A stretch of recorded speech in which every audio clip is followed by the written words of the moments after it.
The Possessed was never just another 70s television thriller. It arrived like a simmering fever dream that blurred the line between staged haunting and something waiting behind the lens. Its production moved through cycles of unexplained heat, erratic electrical failures, and performances that seemed shaped by forces no script supervisor could chart.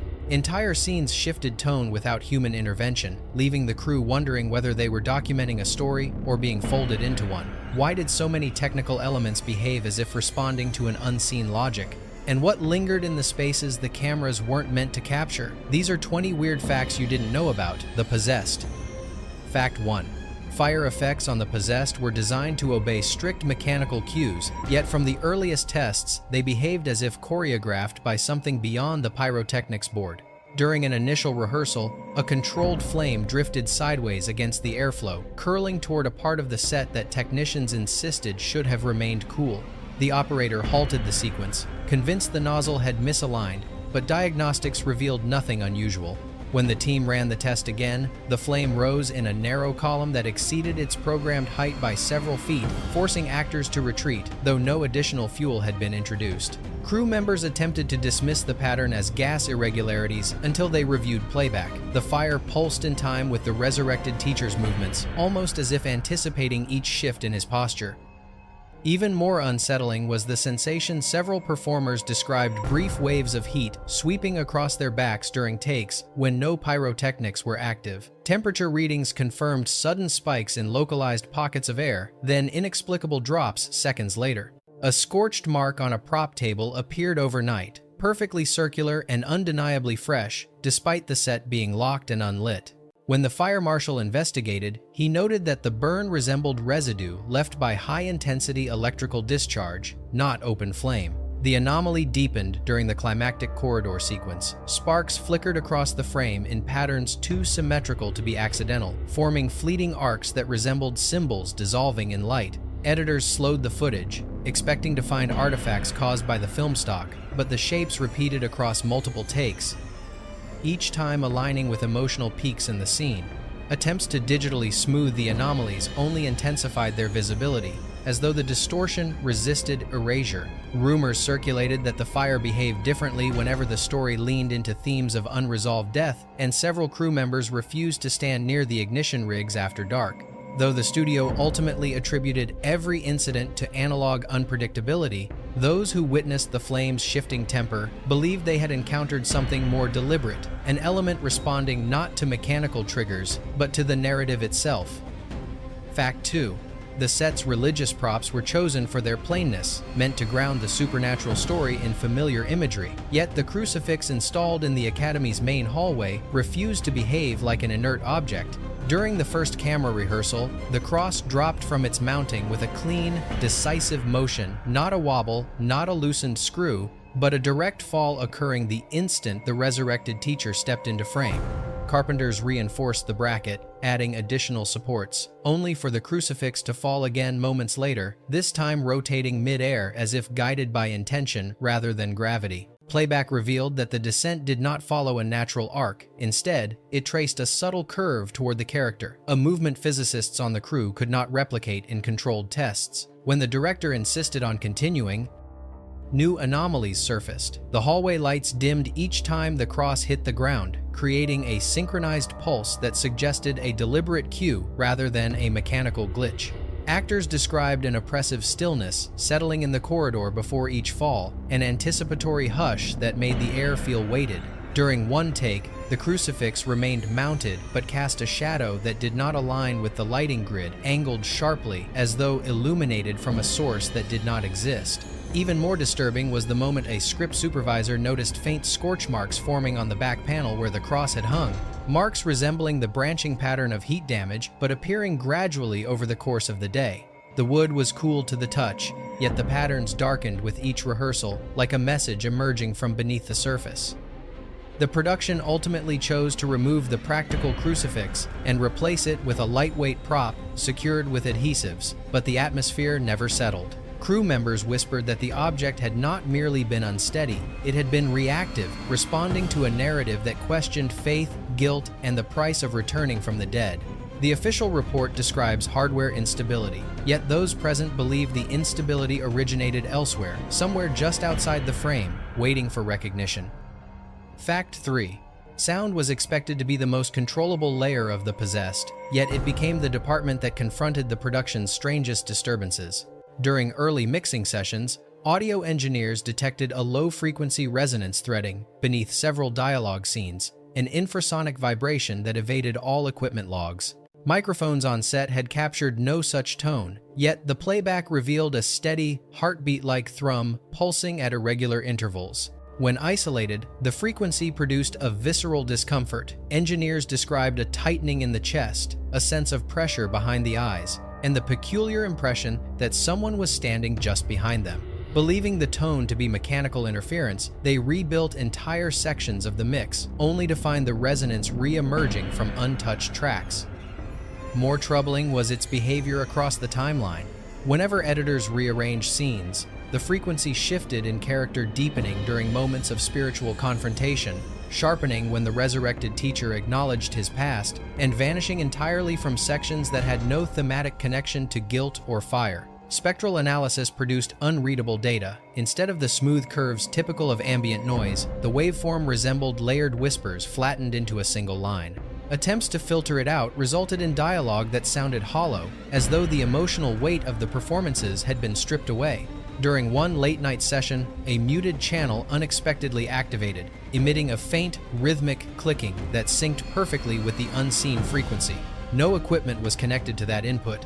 The team unplugged the board, yet the clicking persisted through the speakers until the reel was removed. When the director first heard the anomaly, he dismissed it as coincidence, until the resonance surged audibly during a scene in which the character confronted the source of the haunting. The tone felt too responsive, too attuned to narrative beats, to be accidental. Some speculated that the antiquated magnetic tape had absorbed stray vibrations over time, while others believed the frequency acted as the film's subconscious, manifesting the emotional turbulence embedded in its themes. The studio requested a technical explanation, but none satisfied the crew. For many, the most unsettling realization was not that the sound existed, but that it behaved like a listener responding, anticipating, and shaping itself around the story's darkest questions. Fact 4. Wardrobe work on The Possessed was intended to be purely technical aging fabric, matching continuity, and ensuring the resurrected teacher's appearance reflected the strain of returning from death. Yet the costume department soon found itself documenting irregularities that defied every practical explanation. The teacher's primary suit, deliberately distressed with frayed seams and smoke-toned dyes, repeatedly reverted to a strangely restored condition after overnight storage. Scorch marks faded, stitching tightened, and the fabric regained a firmness that contradicted both wear and design. Assuming a mix-up, wardrobe locked the suit in a climate-controlled trunk sealed with tamper tape. By morning, the garment appeared renewed again, the tape unbroken. Attempts to re-weather the fabric proved equally baffling. Dyes refused to cling, soot shed instantly, and patched areas smoothed out as though resisting the illusion of decay. When the producer demanded proof, the team aged the costume while he observed, and under supervision, the material behaved normally. But as soon as the garment was stored and left unwatched, the inexplicable restorations resumed. During a key hallway shoot, the suit appeared momentarily darker, almost charred, though no pyro cues were active. Cameras captured the altered tone, yet playback revealed an entirely different texture, crisp, unburned, almost pristine. Continuity photographs taken seconds apart contradicted one another, showing subtle shifts in fabric color and sheen. A tailor later noted that the suit carried a faint warmth during emotionally intense takes, as if absorbing the character's turmoil. On one occasion, wardrobe staff discovered a thin line of soot along the collar, only for it to vanish while they searched for a cloth to wipe it away. By mid-production, the department stopped trying to force consistency and instead adapted around whatever state the costume chose to present. Quietly, crew members began framing the anomaly as symbolic, a garment refusing to preserve the marks of suffering, mirroring a man caught between life and death, unable to hold on to the evidence of either. Though the studio dismissed the reports as continuity confusion, those who handled the suit believed otherwise. The costume did not merely cover the character, it echoed him shifting, correcting, and rewriting itself in ways no thread or dye could claim responsibility for. Fact 5. Shadows were meant to function as supporting elements in the possessed, shaping mood without drawing attention to themselves. Yet, from the earliest tests, the camera captured movements in the dark that did not belong to any performer or crew member. During a classroom scene, an elongated silhouette drifted across the far wall, crossing behind the resurrected teacher with a fluidity that suggested intention.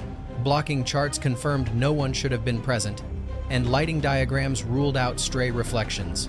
When the team inspected the space directly, nothing appeared unusual, yet playback consistently revealed the same ambiguous figure.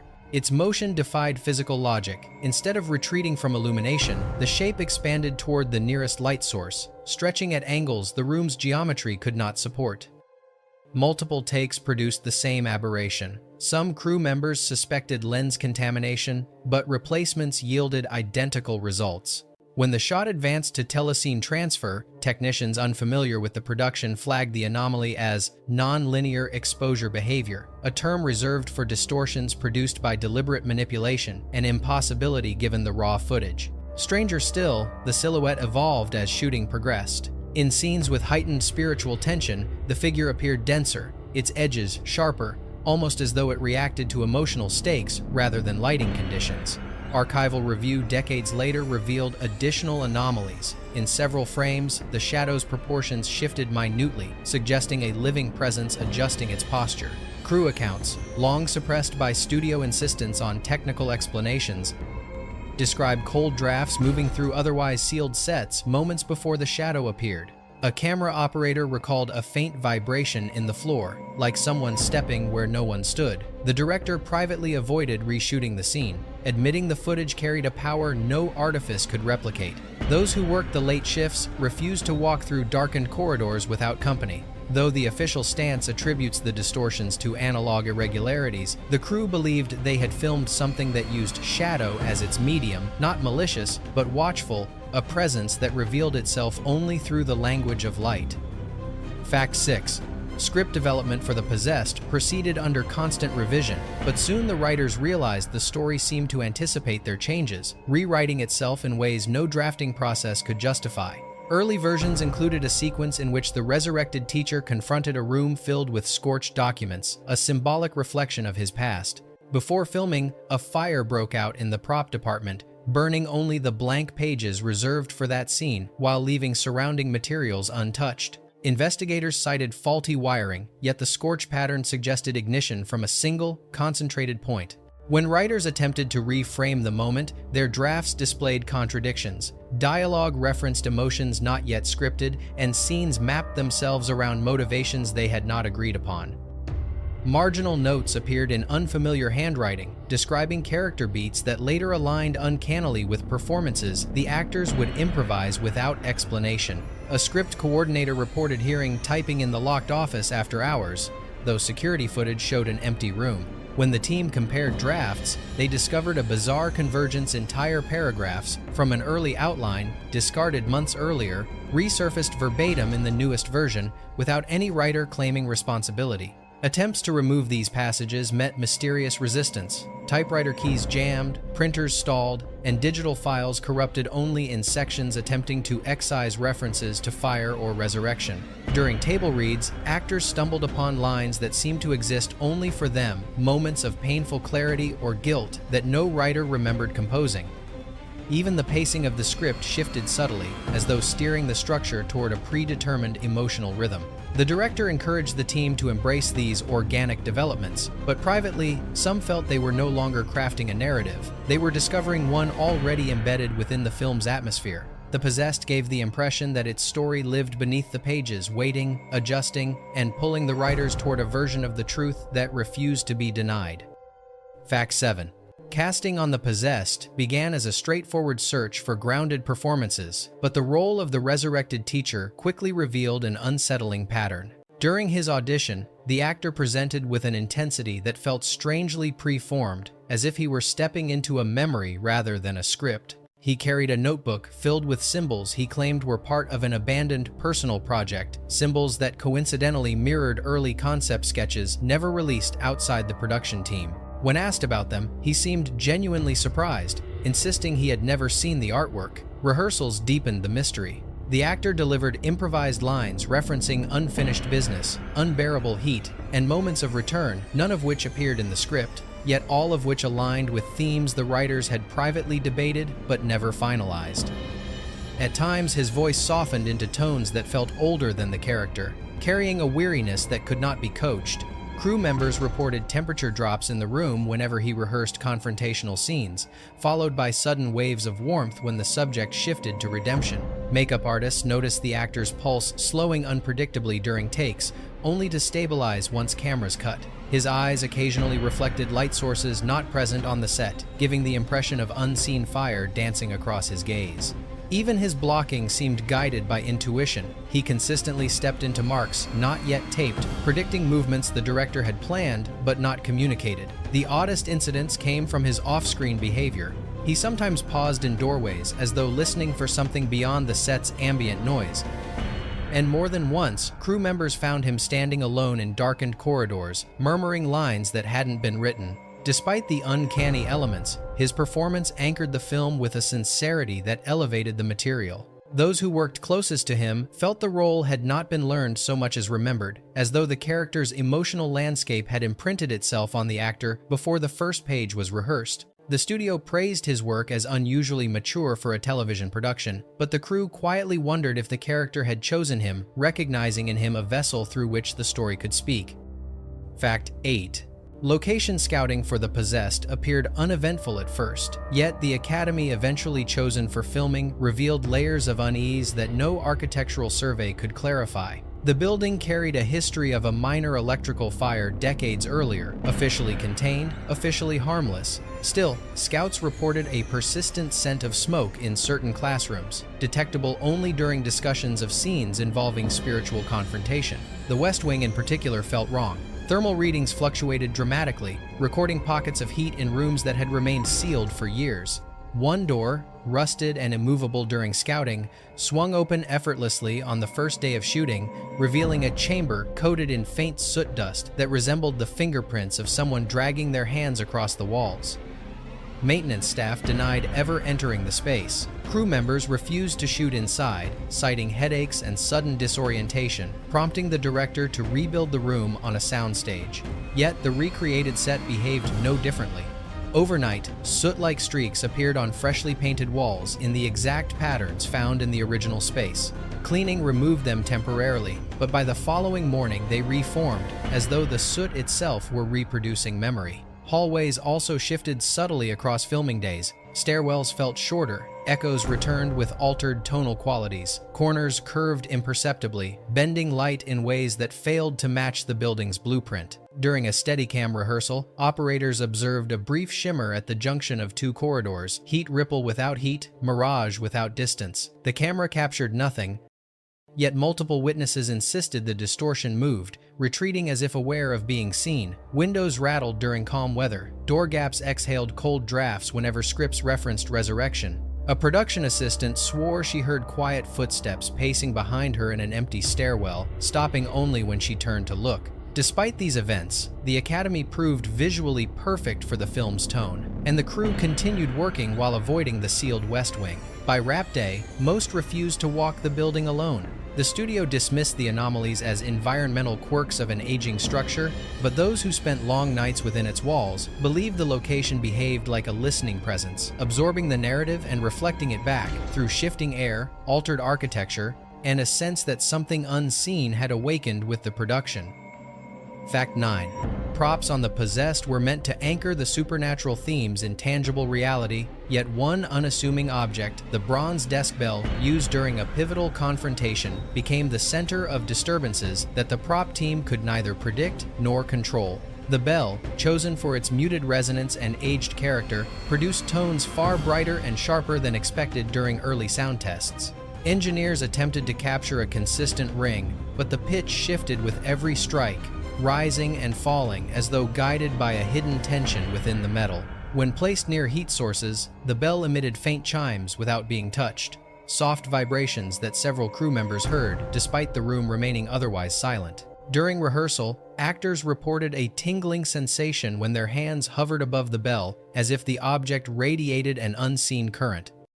More unsettling was the bell's habit of repositioning itself between takes. Continuity photographs documented subtle shifts a few centimeters to the left, a slight rotation despite no one claiming to have moved it. When playback began, the bell's motion introduced another layer of unease. In certain frames, it appeared to tremble imperceptibly, vibrating with a rhythm that matched neither camera movement nor ambient sound. The audio track revealed an additional anomaly. Beneath the primary ring, a low harmonic thrummed like a distant voice buried within the metal.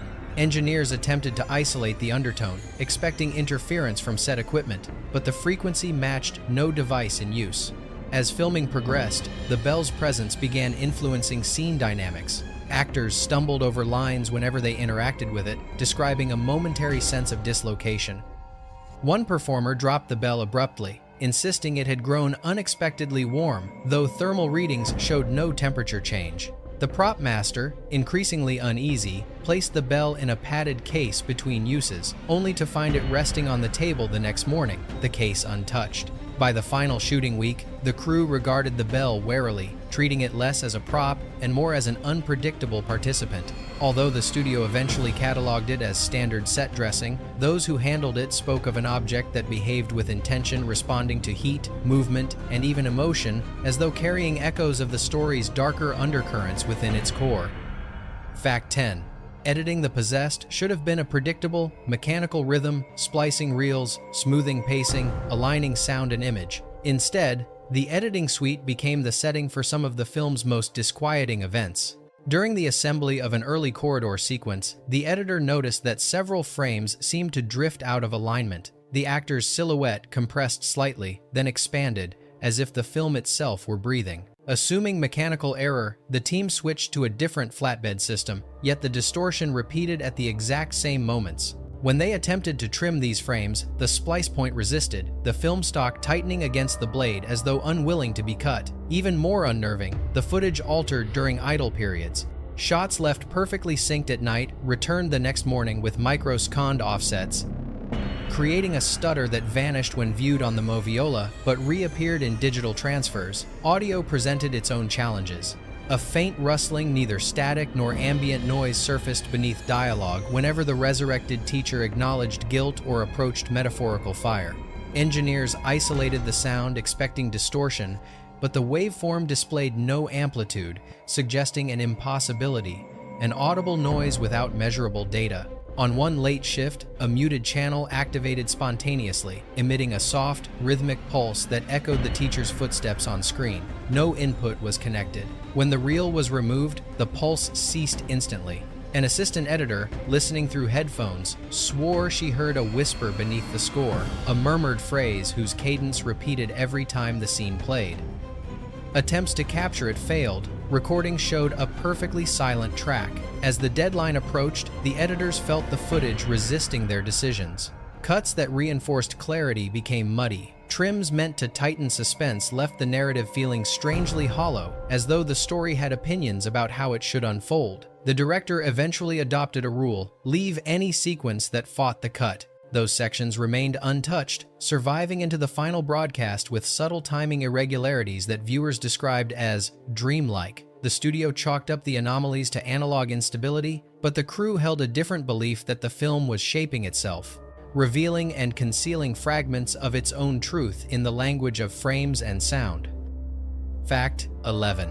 Makeup and practical effects were designed to anchor the possessed in realism, giving the resurrected teacher a worn, fractured appearance without relying on overt spectacle. But from the first week of shooting, the makeup team found themselves documenting changes that could not be accounted for by lighting, sweat, or performance.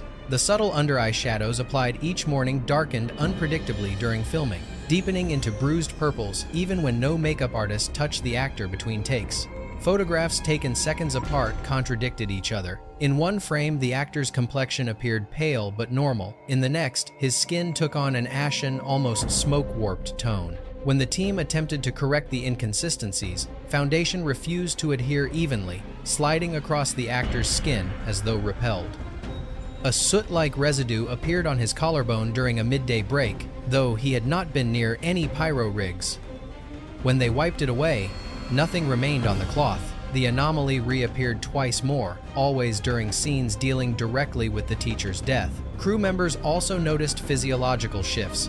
During emotionally charged takes, the actor's pulse slowed dramatically, visible in the stillness of his neck, yet sped up again the moment cameras cut. A medic checked him more than once, finding nothing abnormal. Mirrors complicated matters further. Reflections showed a version of the makeup that differed from what existed on the actor's face. Darker, hollowing around his eyes, faint scorch patterns across his jawline, and a flicker of reflected fire in his gaze that no lighting source could explain. When the makeup team examined the footage, these distortions appeared intermittently, as though controlled by an unseen editor. Attempts to reproduce them on set failed completely. During one evening shoot, a makeup brush snapped in half as an artist attempted to add subtle shading, the bristles dropping to the floor without force. The actor himself reported strange sensations, heat gathering beneath the skin, sudden coldness across his shoulders, fleeting pressure at the temples. By the end of production, the department accepted that the character's evolving emotional state seemed to manifest physically, rewriting the makeup with a logic beyond their tools.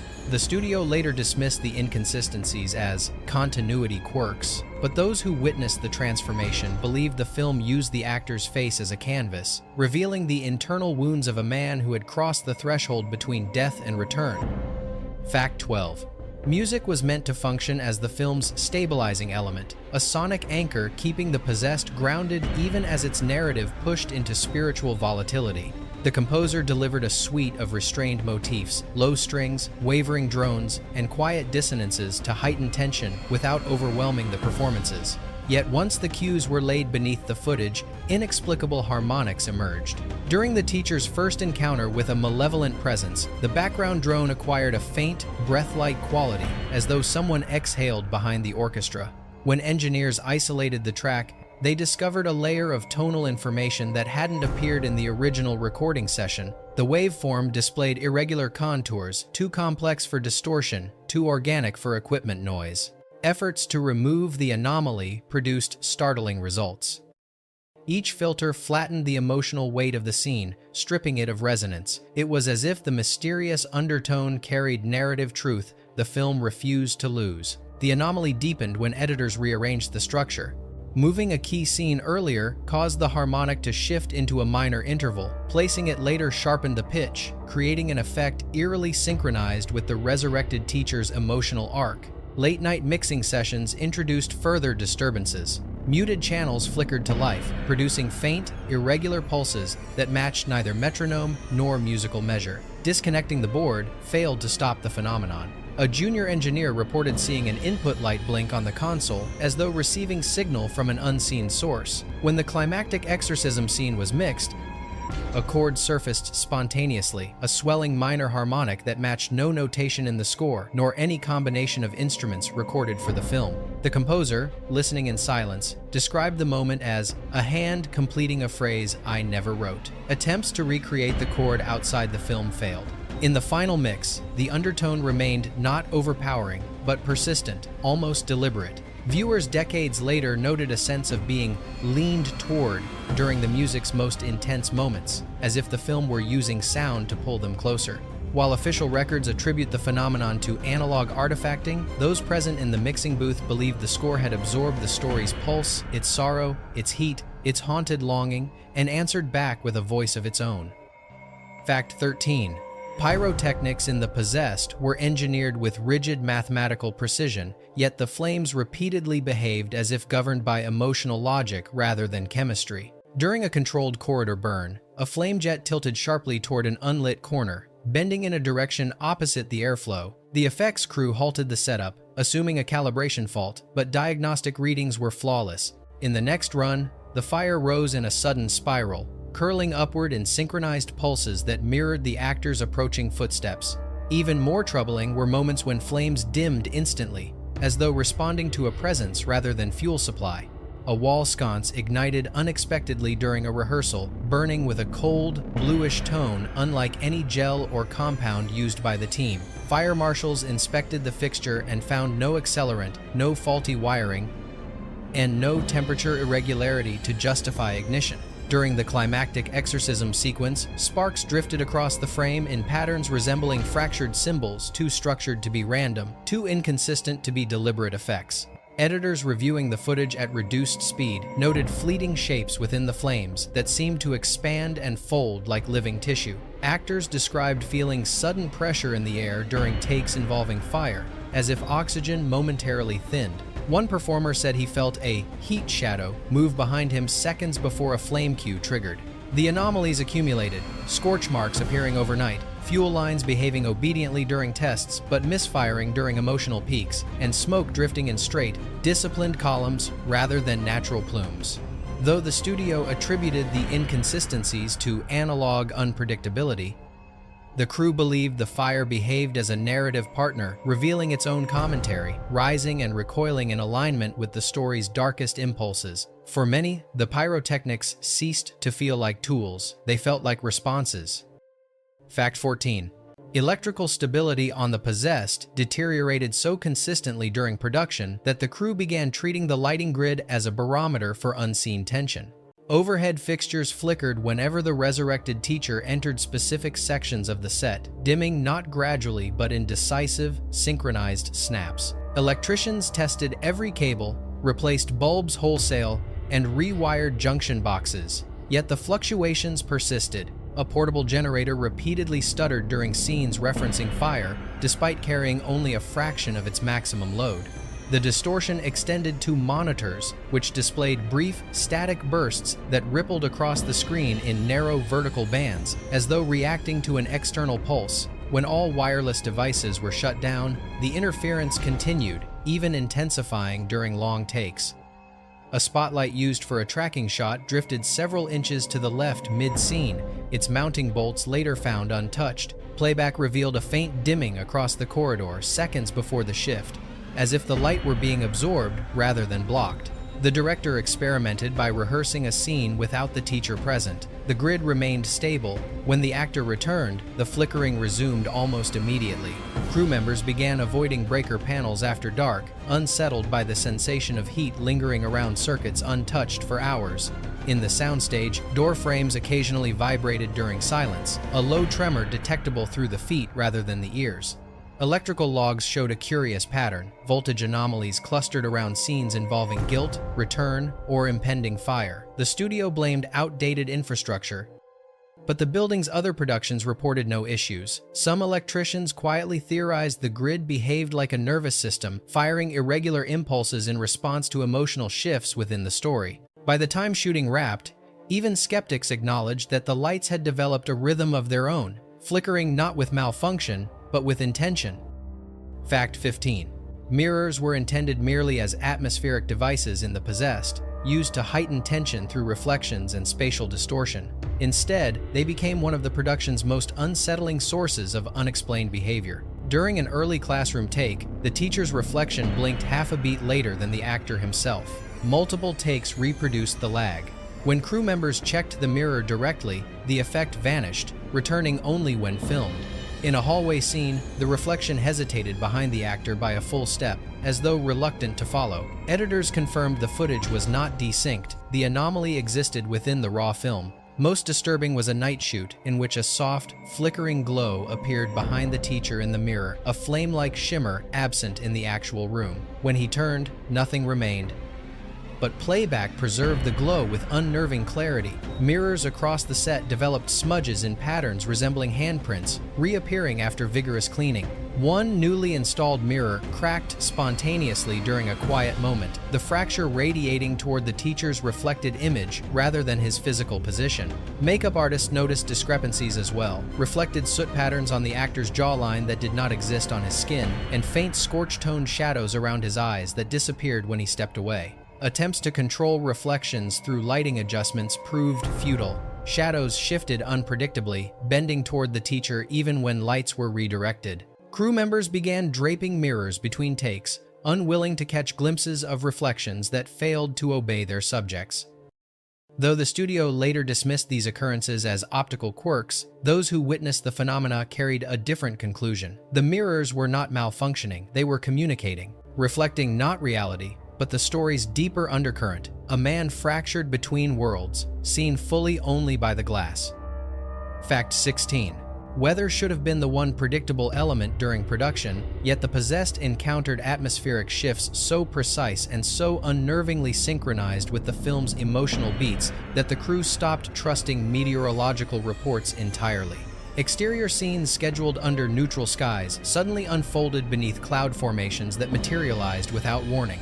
Bright mornings dimmed into overcast gloom within minutes, aligning perfectly with moments centered on grief, guilt, or spiritual intrusion. Meteorologists later confirmed no corresponding movement on regional radar. During a courtyard rehearsal, a sharp gust scattered script pages moments before a monologue about the teacher's death. When the pages were retrieved, several had curled at the edges as if lightly singed, despite no nearby flame. On another afternoon, a fine, ash-like substance drifted through the air, settling more heavily near the actor portraying the resurrected teacher.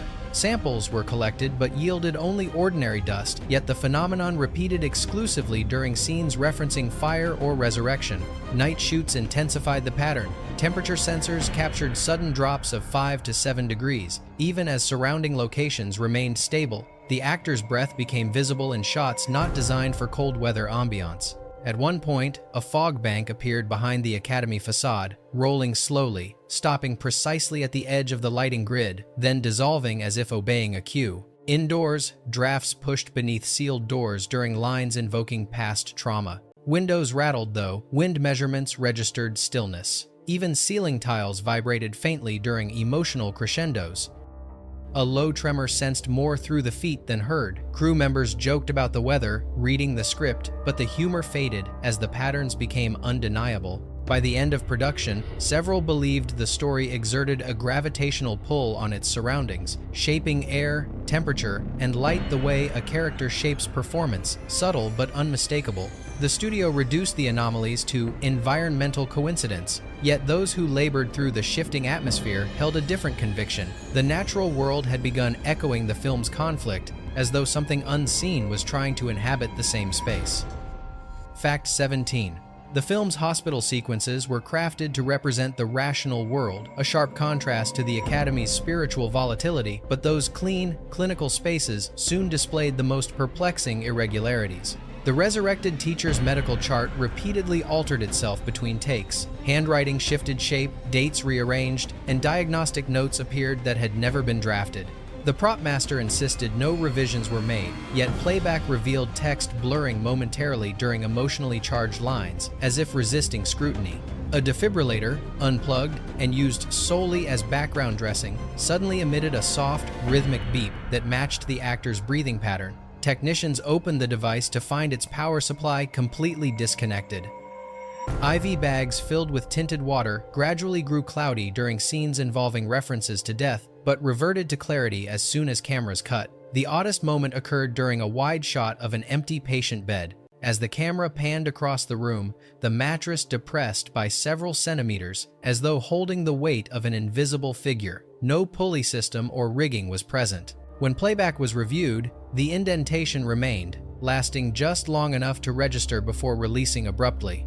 More anomalies emerged. Scorch-like streaks appeared on nurse uniforms that had been pressed minutes earlier and refused to reappear under controlled heat tests. Hallway lights flickered only when characters spoke of returning from the dead.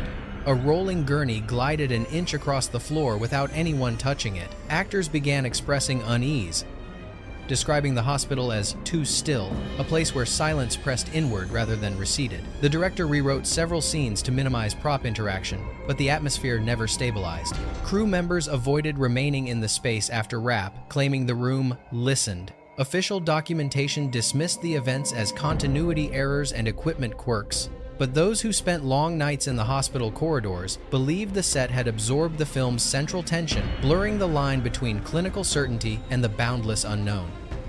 Fact 18. Animals brought onto the set of The Possessed were intended to provide naturalistic grounding, simple behavioral cues to heighten tension without relying on effects. Yet, from their first appearance, these creatures behaved with uncanny sensitivity to elements invisible to the human crew. The trained dog assigned to a minor sequence refused to enter the Academy's West Wing, growling at an empty stretch of corridor. When coaxed forward, it crouched and whimpered, staring fixedly at a patch of shadow beneath a staircase. Handlers attributed the reaction to overstimulation until the dog displayed identical fear responses during 3 separate shoot days, always in the same location. Birds slated for exterior shots reacted even more dramatically.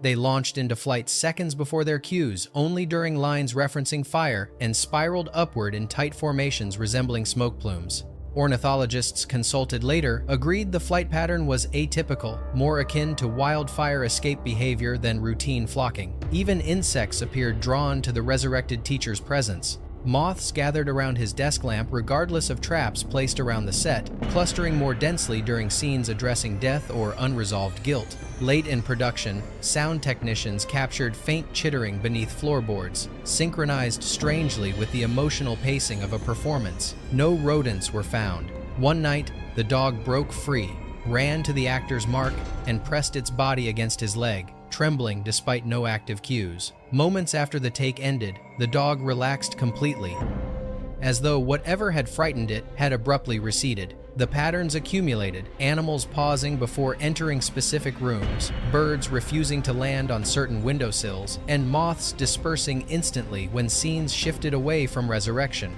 Handlers eventually requested the animals be removed from the schedule, citing unpredictable behavior. While the studio dismissed these reactions as environmental coincidence, the crew harbored another interpretation. Animals sense what people rationalize away. On The Possessed, they seem to react not to noise, light, or motion, but to the story's unseen layer, the one unfolding beneath the script, where instinct whispers what logic cannot. Fact 19. The climactic confrontation in The Possessed demanded precise synchronization, a collapsing bookshelf, a concentrated burst of flame, and the resurrected teacher's final stand framed in chaos. Yet the sequence quickly became the production's most unpredictable battleground. During the first rehearsal, the bookshelf fell several seconds before the cue, collapsing with a force that startled even the stunt coordinator. Inspection revealed no structural weakness. On the next attempt, the mechanical release refused to trigger at all, the shelf holding firm as though resisting intervention. When the collapse finally occurred during a full take, debris scattered in an uncanny semicircle around the actor, symmetrical, protective, almost deliberate. Playback revealed something stranger. A faint distortion rippled across the air a split second before the fall, bending light in a soft arc. Initially dismissed as heat haze, the shimmer appeared even in frames without pyrotechnics. Audio captured during the collapse deepened the mystery. Instead of a single impact, the microphones picked up layered resonances, harmonic pulses that suggested multiple sources despite only one object falling. These tones aligned with the emotional beats of the scene, swelling when the teacher lifted his gaze and diminishing when he braced for flame. Crew members described an inexplicable heaviness in the room, as though atmospheric pressure shifted around them. One actor briefly lost his voice mid-line, recovering only once cameras stopped. Props also malfunctioned in ways unrelated to mechanics. Smoke machines expelled dense plumes before activation, and flame jets flickered in patterns resembling fractured shapes. Editors analyzing the footage frame by frame noted fleeting structures within the sparks, fleeting, angular suggestions of symbols they could neither define nor dismiss. The studio cut several seconds from the final sequence, officially citing visual instability unsuitable for television. But those who stood on set carried a different memory. The scene never felt staged. It felt invoked, as though the film's emotional center had erupted through its physical elements, pulling the crew into a moment of confrontation far larger than the script intended. What remained on screen was haunting enough. What was removed lingered in whispered recollection, unexplainable and unforgettable. Fact 20.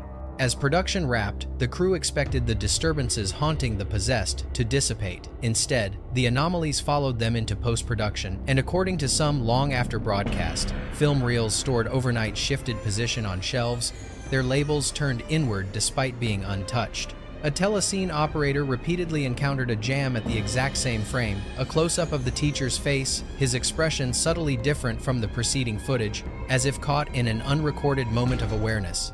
Archivists later confirmed the frame was unaltered, yet every digital transfer reproduced the same micro-expression shift. Sound engineers noticed faint, rhythmic thumps embedded beneath the score, spaced irregularly like a buried heartbeat. Attempts to scrub the noise temporarily worked, but the pulse re-emerged in subsequent mixes, encoded deeper each time. Cast members reported lingering effects as well. One actress dreamed for weeks of walking the Academy's West Wing, hearing footsteps trailing her despite the hall remaining empty.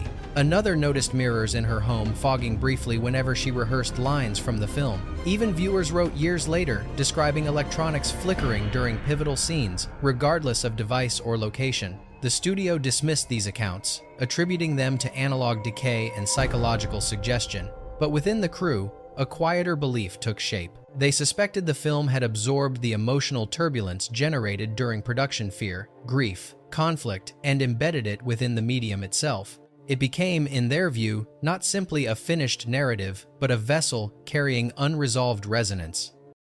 Those who worked closest to the material described sensing something waiting between frames, a kind of residual presence that surfaced whenever the film played in a silent room. The possessed, they said, never truly ended. It continued to breathe softly, steadily, whenever the projector's light struck its surface, reminding them that some stories imprint themselves not only on celluloid, but on the people who dare to tell them. Bonus fact: long after The Possessed slipped into the quiet margins of television history, an archivist preparing materials for a retrospective release uncovered a reel that did not appear on any inventory list. The canister's label was handwritten, its ink faded, its numbering inconsistent with the studio's cataloging system. Expecting a duplicate or damaged outtake, the archivist loaded it for inspection, only to find a sequence no one remembered filming. The footage depicted the resurrected teacher walking slowly down a corridor illuminated by intermittent, ember-colored flickers. The hallway did not match any known location. Its walls appeared scorched, its ceiling bowed as though warped by heat. The actor's expression was not one seen in the broadcast cut. He appeared aware, focused, almost wary, glancing occasionally towards something beyond the frame. Stranger still, his shadow lagged behind him by a discernible beat, stretching and contracting as though animated by its own rhythm. When the archivist examined the film stock, the edges showed signs of heat damage, though the reel had been stored in stable climate for decades. Attempts to digitize the sequence resulted in repeated system crashes, hard drive failures, and audio desynchronizations. Only after multiple attempts did the footage play cleanly. In its final seconds, the teacher paused, turned toward the camera, and whispered a phrase too soft to decipher. Spectrogram analysis revealed the waveform did not align with human vocal patterns. Instead, it resembled layered frequencies converging into the shape of speech. When archivists compared this final frame to stills from the official film, they noticed another impossible detail. Reflections of dancing flames appeared in the actor's eyes, though no fire burned within the scene. Debate spread quietly within the restoration team. Some believed the reel was an abandoned test, others an accidental overexposure. But a few suspected it captured something that emerged between takes, a moment caught not by intention but by proximity to the story's deeper pulse. Those who viewed it alone described feeling watched not by the actor, but by the silence surrounding him. In the end, the reel was returned to storage, unlisted, unresolved. The Possessed had offered one final riddle, preserving an image that felt less like footage and more like a visitation, waiting for someone willing to look long enough to understand its meaning. If one moment in this story unsettled you, or if a single detail shifted the way you remember The Possessed, tell us which one stayed with you. Every production leaves traces, but this film leaves questions, and your perspective helps reveal what still hides between its frames. Share the fact you found most haunting, and let us know which forgotten title, eerie broadcast, or troubled shoot you want us to explore next. The deeper we dig, the more the past begins to speak, and your curiosity decides where we go from here.